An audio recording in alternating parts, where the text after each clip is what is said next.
नमस्कार दोस्तों, आपका स्वागत है हमारे चैनल हिंदी साहित्य अड्डा पर। आप हमारे चैनल पर नए हैं तो चैनल को लाइक, शेयर और सब्सक्राइब करना बिल्कुल न भूलें। आज मैं प्रस्तुत हूँ आपके सामने मोहन राकेश कृत कहानी मलबे का मालिक का सारांश लेकर। तो चलिए चलते हैं इस ओर। मनुष्य को उसके आज के यथार्थ के आगे कल के यथार्थ की ओर ले जाने वाले कथाकार मोहन राकेश नई कहानी आंदोलन के पुरोधाव में से एक प्रमुख लेखक हैं। मोहन राकेश सीमित सराकारों वाले लेखक हैं, जिनका रचना संसार छोटा और संकुचित होने के बावजूद भी उनकी बहुमुखी प्रतिभा के प्रमाण को सामने लाता है।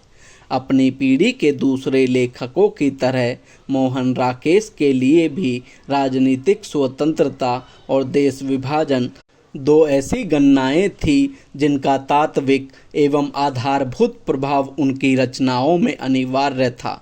विभाजन के दूरगामी परिणामों और उनकी छाया में निर्मित मानसिकता का आकलन मोहन राकेश की कहानियों में मिलता है।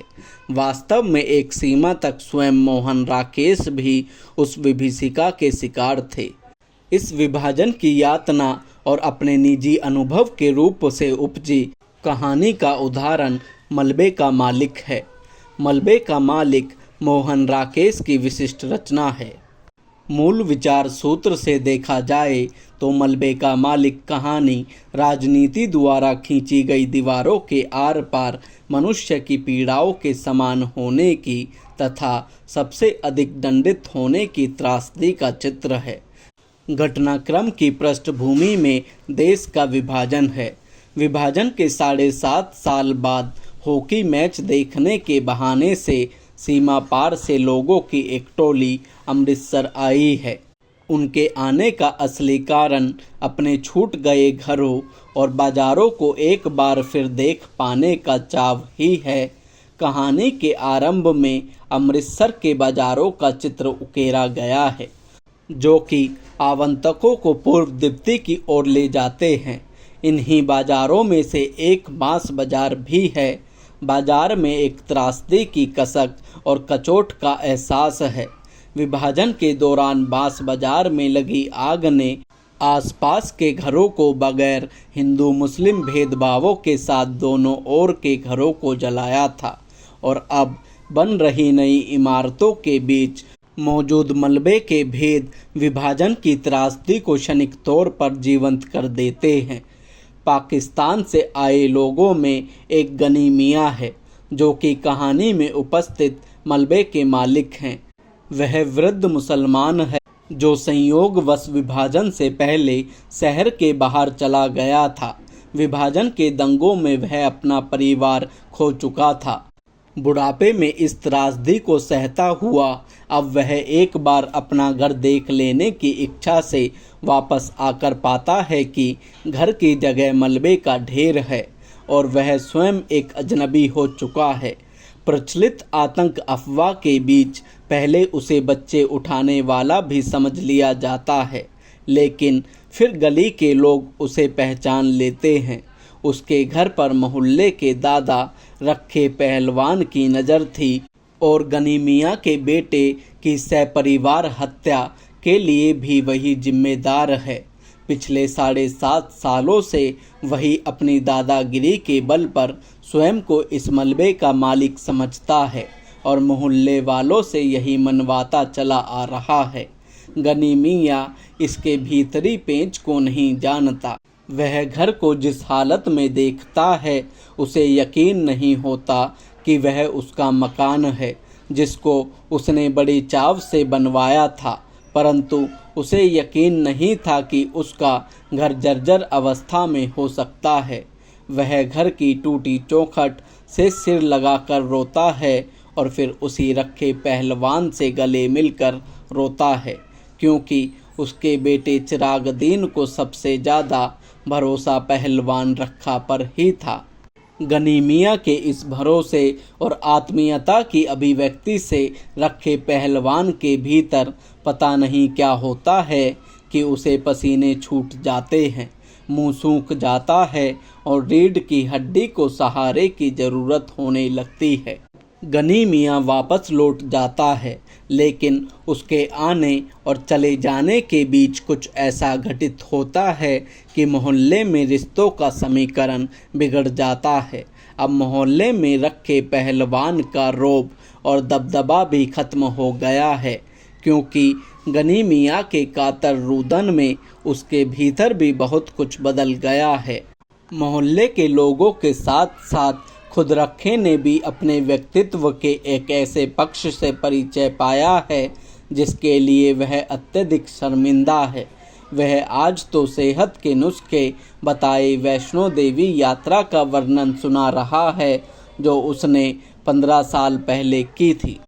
मलबे के मालिक कहानी में जो दृष्टि सक्रिय है वह मूलतः एक व्यक्तिवादी दृष्टि है।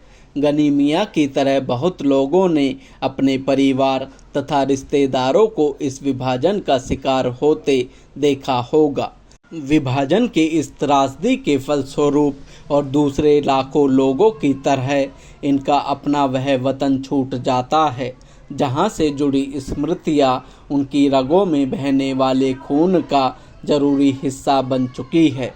जबरदस्त भौतिक परिवर्तन के बावजूद उनकी वह बोली उसे कहीं अधिक अपनी सी लगती है जिससे उसका खून का रिश्ता रहा है।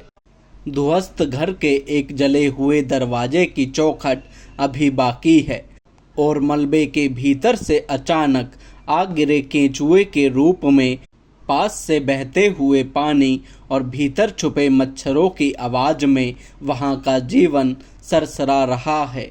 वह हिंसा और विनाश के रूप में अभिव्यक्त होने वाली मनुष्य की महत्वाकांक्षा एवं निरर्थकता का प्रतीक है। कहानी के भीतर जीवन बार बार उस मकान के मलबे में से स्वयं उठ खड़ा होता है, जिससे कि कहानी का वातावरण भी एक पात्र के समान सजीव एवं सार्थक भूमिका निभाता है। इस प्रकार यह कहानी कुछ व्यक्ति विशेष की कहानी बन जाती है जो व्यक्तियों के माध्यम से उकेरी गई है। कहानी में जहां गनी मियाँ जीवन में लूट चुके व्यक्ति का प्रतिनिधि हैं, तो वहीं रखे पहलवान लूटने वाले का। कहानी के आरंभ से अंत के बीच खेल इतना होता है कि गनी मियाँ आया था और वापस भी चला गया तथा इतने में एक बहुत बड़ा परिवर्तन घटित होता है। कहानी केंचुए के दिन को और उसकी अर्थ प्रक्रिया को बहुत दूर तक ले जाती है। गनी मियाँ जैसे लाचार कमज़ोर आदमी की पीड़ा के सामने रखा पहलवान रौब एवं दबदबे के बावजूद ऐसा महसूस करता है कि उसकी रीढ़ की हड्डी को सहारा चाहिए। अब पहलवान मानो स्वयं उस मलबे की तरह ध्वस्त दिखाई पड़ता है, लेकिन उस मलबे के भीतरी जगत जीवन के समान ही इस क्षण उसके भीतर उपजी शर्म और अपराध बोध के रूप में मानवीयता आकार लेती दिखाई देती है। अतः मोहन राकेश द्वारा रचित मलबे का मालिक कहानी एक बहुत ही मर्मस्पर्शी कहानी है, जिसमें लेखक ने इस अनुभूति को व्यक्त किया है कि व्यक्ति के लिए प्राणों से भी प्रिय परिवारजनों का वियोग कितना दुखदायी होता है, विशेषकर उस समय जब उन्हें निरपराध क्रूर ढंग से मार दिया जाता है और वह उनके शवों को भी नहीं देख पाता। वर्ष दर वर्ष बीत जाते हैं, लेकिन यह पीड़ा अंतहीन है।